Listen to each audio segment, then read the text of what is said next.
mga pangarap, san man umabot tayo. Pati ko rin ang mga tagapagpakinig ng programang Buhay OFW ngayon sa DWDD 1134 Armed Forces Radio. Mabuhay kayo mga OFW, mga bayani ng Pilipinas.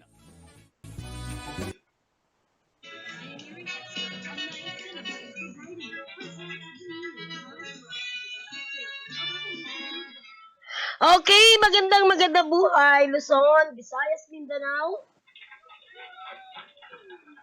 Narito naman po tayo sa programang Buhay OFW ngayon, Bantay at Kasangga. And of course, tayo po yung mapapanood sa 4 na sulok ng mundo. At siyempre po, kasama natin ang ating founder ng Bantay at Kasangga. Walang iba kundi si Founder Albert Wanson. Hello, Ka-Albert, bati ka muna sa ating mga nakikinig at nanonood. Yes, magandang araw po sa ating taga-subaybay dito sa DWWD sa Buhay OFW ngayon sa Bantay at Kasangga ng OFW at sa ating mga chapter sa buong kapuluan. Magandang araw po sa inyong lahat. Yes, and of course, napakainit ng ating paligid. Ang mga bata, hindi makapag-aral ng tuloy-tuloy. Super talaga. Ewan ko ulit kung ano na naman ang temperature ngayon, ano? Sa araw na ito ng Miyerkules.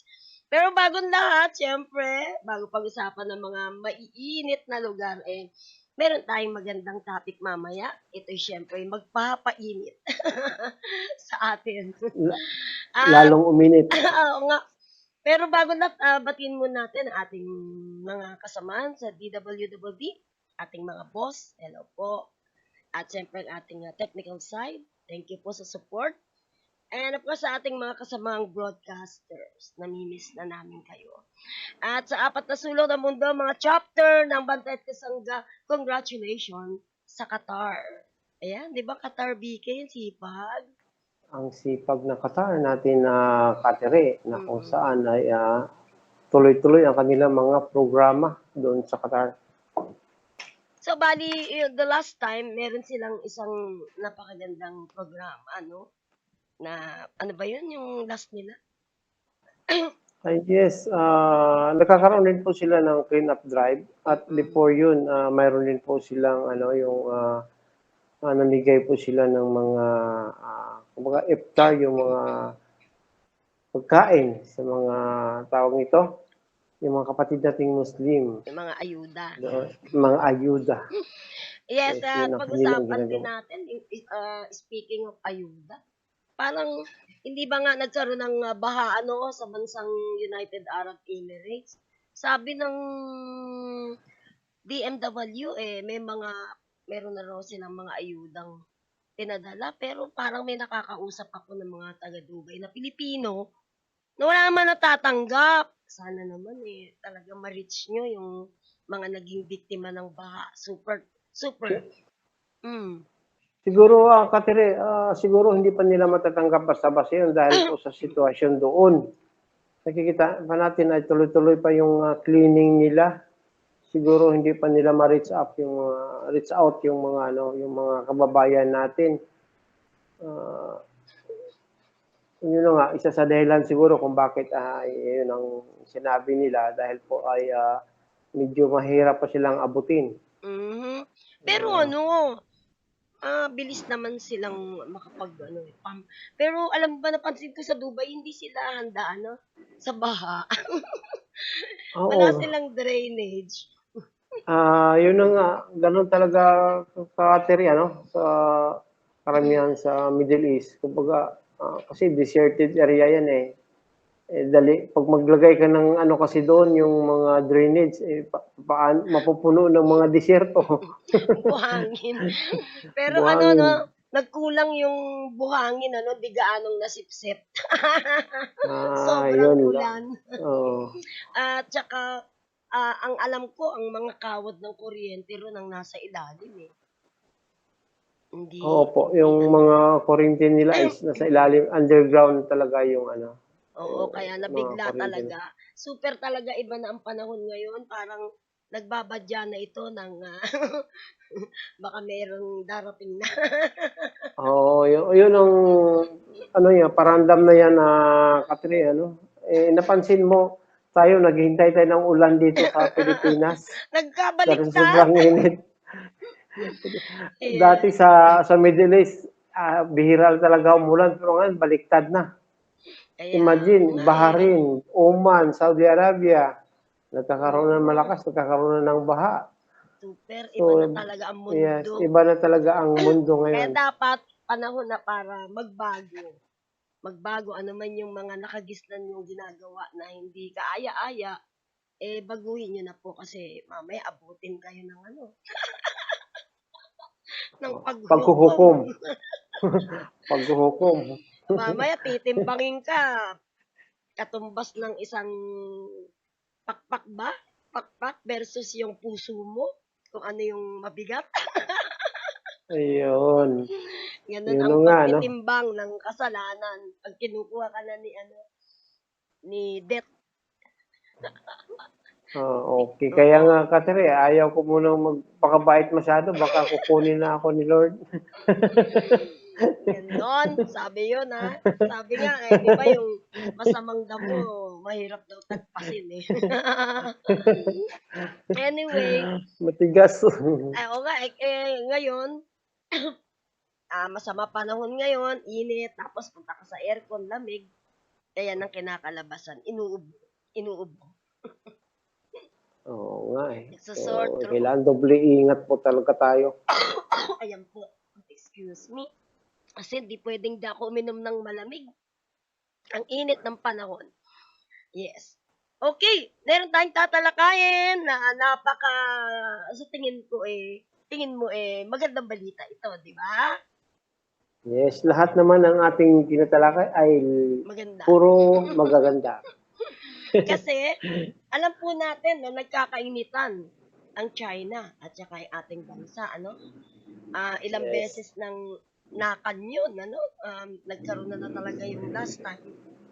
Antindi na ng mga sakit, yung host sobra nang nakapag-damage sa ating mga Philippine Navy tsaka Philippine Coast Guard.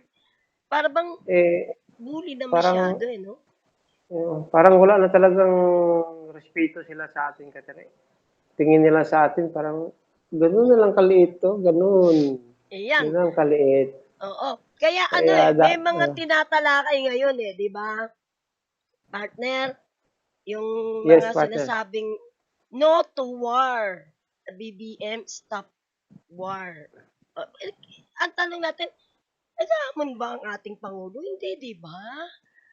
Yes. Opo. Dinidepensa lang niya ang ating teritoryo. Atin yun eh. Siguro, ito kasi yung Pangulong pumalag. At di na nagustuhan yung ginagawa.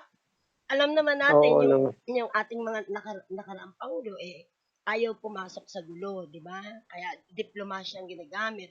Pero parang sumobra na no? Kaya ngayon, ito yung good news natin. Dapat nung pag ginawa ito, yung talagang modernization ng ating armed forces. Pero itong balikatan na to, matagal na to eh. So itong yes, opo. Coop Thunder, pangalan pa lang, 24-1. Ano bang ibig sabihin yan, partner? Yes, napakaganda. Ito yung huli nilang balikatan. Napakaganda po dahil mapalad po tayo dahil nakasama po tayo sa nasabing exercises at natunghayan natin kung gaano katatag ang mga jet fighter na Galing, pinalipad. Yes, ang galing. Yes, at saka nakakatuwa yung mga pilot natin mga Pilipino talaga nang lumalaban talaga, nakikisabay sa mga Amerikano nating mga pilot na kung saan yung sa Jewin na nila exercise. Oo, Napakagaling. Yeah. 'di ba yung time na yon nagkaroon ng air exercise between Philippine Air Force and United States Air Force. At sabi nga, hindi talaga magpapahuli ang ating mga Pinoy pilot. 8 pilotong Pinoy ang nagpalipad nung time na yon at 10 ang US Air Force. Di ba nakita natin ano talagang Yeah, oo. pagtaas Akala ko, ano? akala ko nga Kateri, isama tayo dun sa jet fighter eh. Di bale, doon na lang tayo muna manood. Okay na rin yun. So, kaya nga nung time na yun na nandun kami sa Basa Air Base sa Florida, Pampanga, no? Florida Blanca, Yes. Pampanga. Florida Blanca, Ang ganda Pampanga. pala doon, ang ganda ng tanawin. Bukod sa nakita mo Oo. mga eroplanong lumilipad, ang ganda ng kabundukan na natatanaw mo. Kahit na nasunog tayo sa init ng araw. Sulit Okay naman. lang. Sulit Sulit naman. naman. Yes. At saka napakaganda ang resulta. Very successful yung kanilang exercise. Yes. Meron tayong mga nakapanayam doon, ano? Kasama na yung ating Pinoy pilot, magigiting na pilot na piloto. Alang galing, saludo kami, saludo tayo. Yes, saludo tayo. Then of course, ang ating yung spokesperson at chief ng Public Affairs Office ng Philippine Air Force, no, si Ma'am, ano ang pangalan, nakalimutan ko ng pangalan ni Ma'am. Castillo. Pero, yun. Yes, Si yes. Ma'am Castillo. Mamaya po mapapanood nyo yung kanyang mensahe po sa ating mga followers and viewers. Napakagandang babae at napakatapang. Oo, yun ang maganda sa mga pilot natin, mga natin, sa Air Force natin, na mga kababaihan, matatapang. Oo. Hindi lang sa maganda, kundi matatapang pa. Oo, 'di ba katulad nung last time no na nabigyan ng award no? Yung 10 Yeah. mga kababaihan, grabe no. Super. Kahit nga si DILG Secretary Benhor talagang namangha sa kanyang narinig na mga qualification at saka yung kung bakit naging woman of ano sila. Talagang sabi strong woman ano na naka-uniform. At yun nga, bukod doon, ano pa ba yung mga naging kaganapan that time, partner? So, yun na nga, Kateri, pagkatapos natin doon ay sumunod na naman sa iba naman tayong Oo. sa ibang lugar. Pero Naku. kailangan mapanood muna nila kung ano yung mga naging kaganapan ng time na yon, kung saan talagang nagpalipad ng mga F-19 ba yun, jet na fighting plane, ano? F-16, yes, yes. Oo, F-15, F-16. yeah, Yun, F-16. yun, ano? Super ang galing. At saka, ano sila, yung, dapat, mapapanood natin yung dogfight na tinatawag. Naku, sa movie ko lang yung nakikita.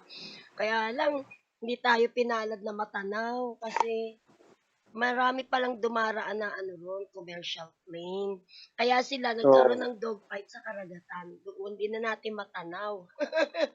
Ay, yun na nga. Hindi natin makita sa camera natin, hindi na natin masundan. Pero ikaw, yung live mo, ang galing Kitang-kita mo yung take-off, landing nila. Kitang-kita. Ganda. Oo. Napakagandang tingnan. At syempre, may mga bagay na hindi na natin kailangang i-video, no? Syempre, may mga bagay na na confidential.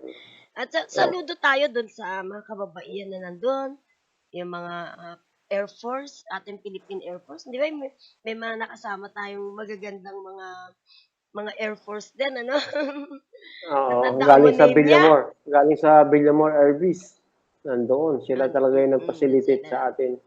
Oo. Ngayon, papakita natin sa ating mga followers and viewers yung pong naging mga panayam natin sa chief ng Philippine Air Force. And of course, ang pilot na magigiting at ang pinaka-leader ng US Air Force. Tatandaan mo pangalan niya? Si US Air Force. Makikita niyo po doon sa video natin. Sa click na, Oo, nandun. Pero parang ayaw nila ibigay yung pangalan, ano? Ay, oo, yung isa doon. May picture kami, pero ayaw niyang ibigay pangalan niya. Kasi Pero yung marami duty nagsisilos sa'yo, Kateri, marami nagsisilos dahil na ikaw daw ay ang lambing mo doon sa US Air Force. Sarap magpa-picture kasi talagang hanga ako sa kanila. Super. Opo. Kaya pag nagpa-picture, napapahawak tuloy ako eh. Diba? Okay. At okay po, wag po kayong maglilipat ng inyong channel. Wag niyo pong papatay na inyong mga radio. Panuurin niyo po ito. Yung pong mga nasa radio, ay mapapakinggan niyo po yung mga ugong ng eroplano habang pinapanood po. Ito po, take it away.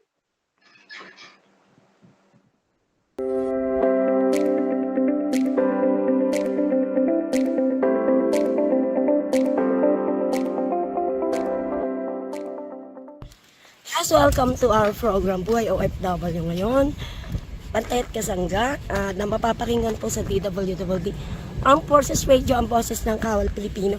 Ito po si Terry Alpa at ang ating pong partner. Si Albert Gonson na kung saan ay nandarito po tayo sa Basa Airbase na Yes. Bangka.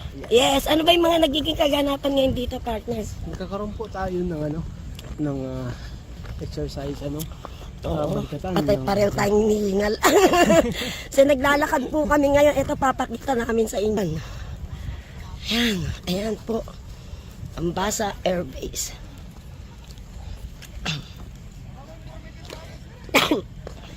Yan. Okay, ayan po. Ayan, Nandiyan na sige. po yung Dali, go ahead. nandiyan na po yung jet fighter nakikita po natin.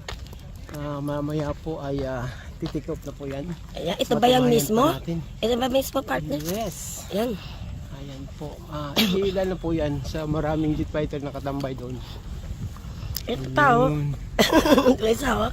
Ayun. Ayan, lagi nakatambay po yan.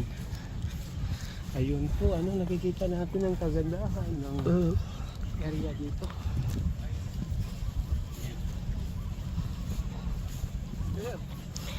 Okay. Ang kagandahan ng kabundukan ng Kita natin yung Pampanga. At ito po. kapaligiran ay Ito yung jet fighter, di ba? Oh, ayan sila. ayun, nandun po yung ibang mga jet fighter natin. Kung mag-tower kaya, Bon, Ayan po ang isa po sa...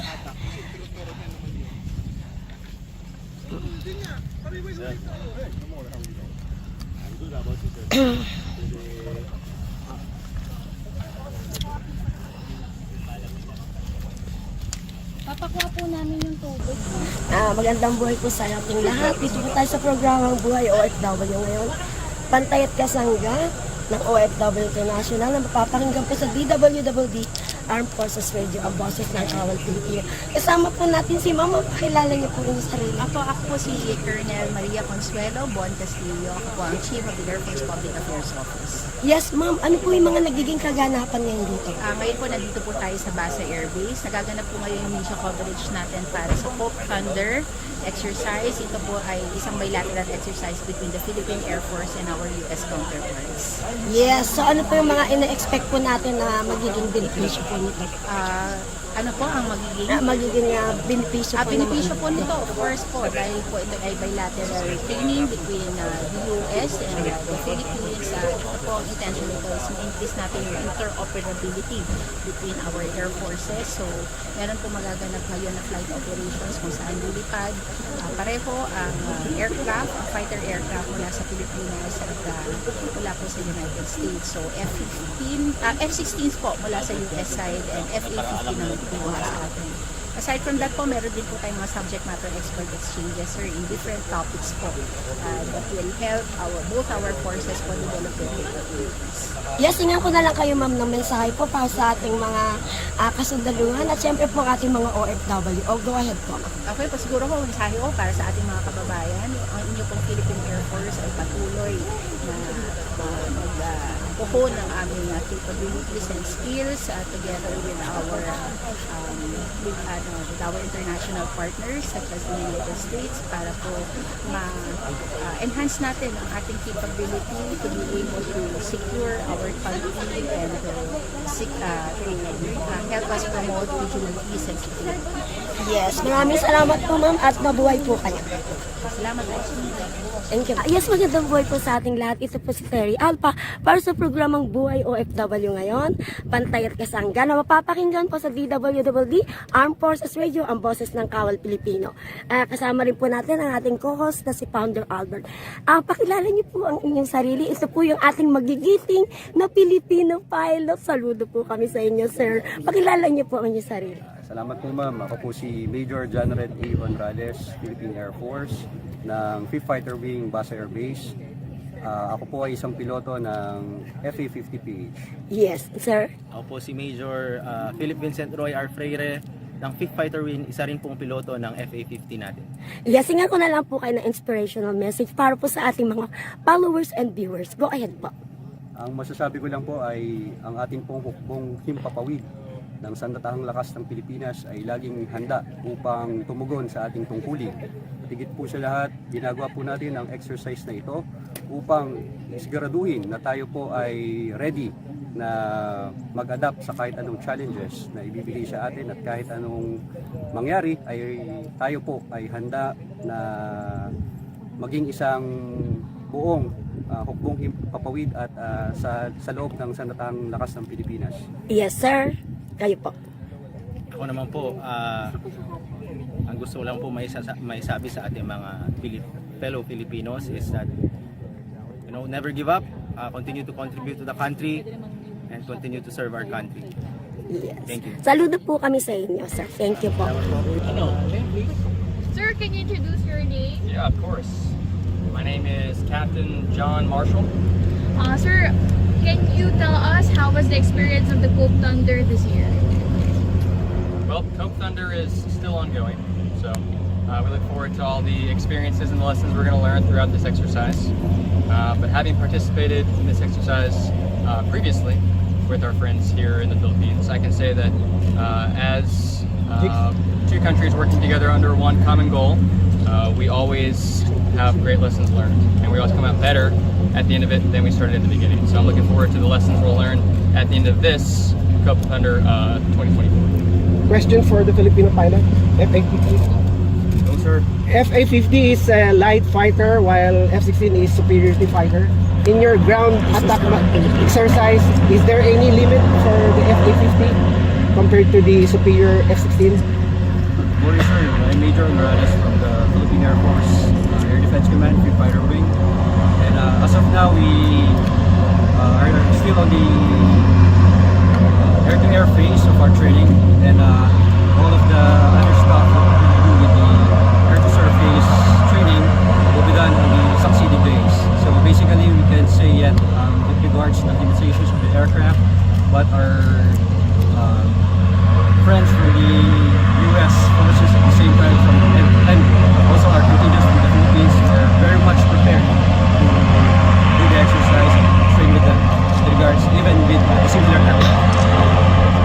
Thank you. Can you tell us about the drills and exercises about Okay, for today, for this week, we have air-to-air exercises up until next week. It will be composed of basic fighter maneuvers to air combat maneuvers up until tactical intercept, and then after that, after which we'll be having some lifted air to surface. If everything will push through in the schedule. Other questions? Sir, throughout the years, how is the relationship between the U.S. and the Philippines have strengthened through these bilateral exercises that we have?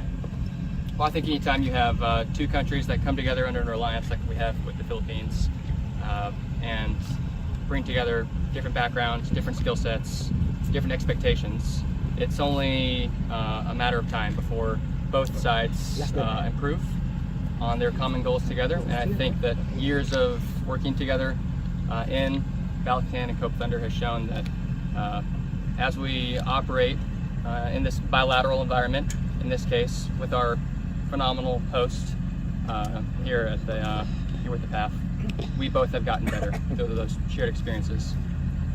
For our Filipino pilots, one of the here is to prepare the Philippine Air Force as it participates in the pitch map exercise in Australia this year.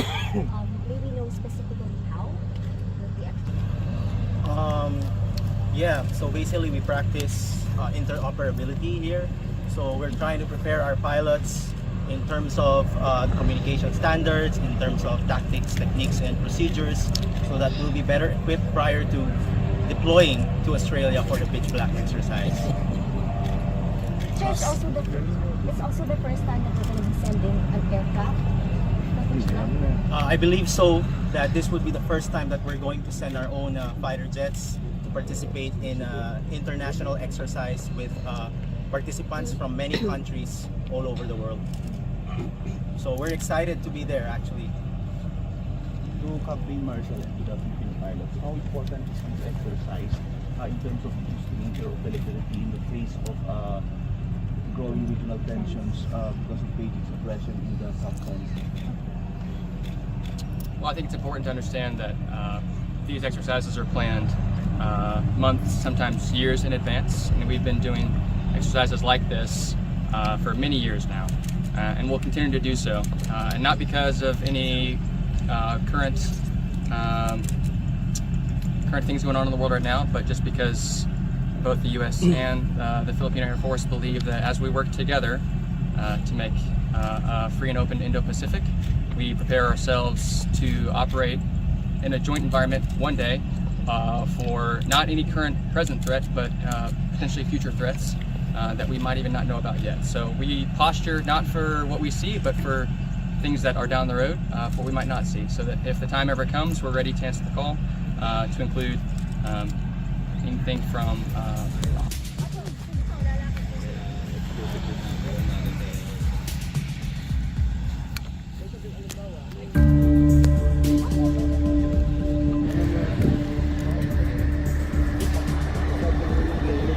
Hindi makita sa ano, mag-formation sila.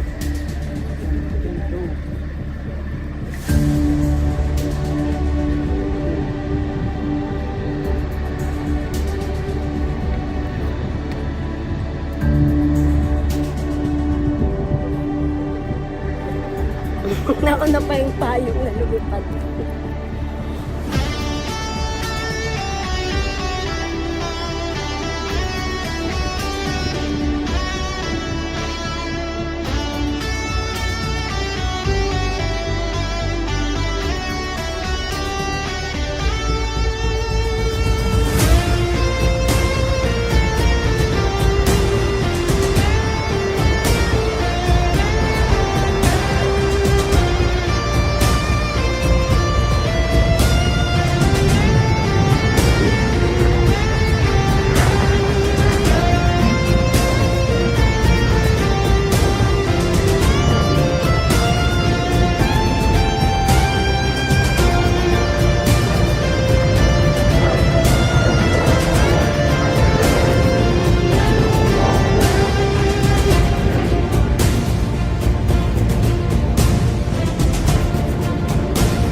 landing.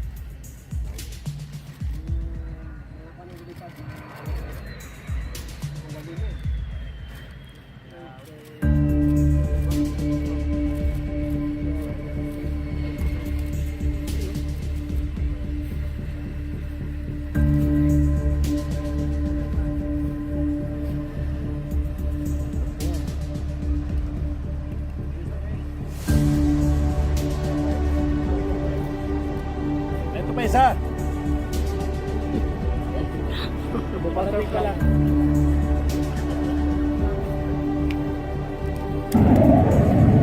Yan, nagpat na naman ang isang jet.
And besides that, meron din tayong mga subject matter expert exchanges.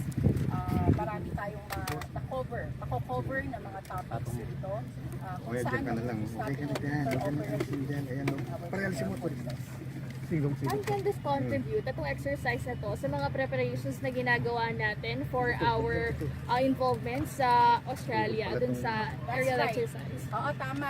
One of the major objectives of this Cook Thunder 24-1 is to prepare the Philippine Air Force in our future participation in international exercises. For one, we're going to have our biggest participation so far in the pitch black exercise which is expected to happen in Australia by July to August. No? And kung previous years ng pitch black exercise sa Australia, normally nagpapadala lang tayo ng observers. This time, we are planning to send fighter aircraft. So, magkakaroon tayo ng large force deployment. So, one of the objectives of Hope Thunder is to prepare the Philippine Air Force with the help of our U.S. counterparts. Tuturuan nila tayo kung paano mag-conduct ng large force deployment.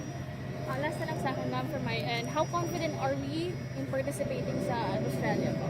Right now, we are very confident. We are preparing very well for our participation. At tulad nga na sinabi ko, makaka-add sa confidence na capability natin for large force deployment. Itong mga matututunan natin sa Hope exercise. Ang tawag po nag-evolve yung from the previous Hope Thunder from revival ng Yeah, actually itong Hope Thunder kasi nangyayari na to dati po sa multilateral exercise noong panahon na meron pa US air bases dito sa Philippines, no? So natigil siya nung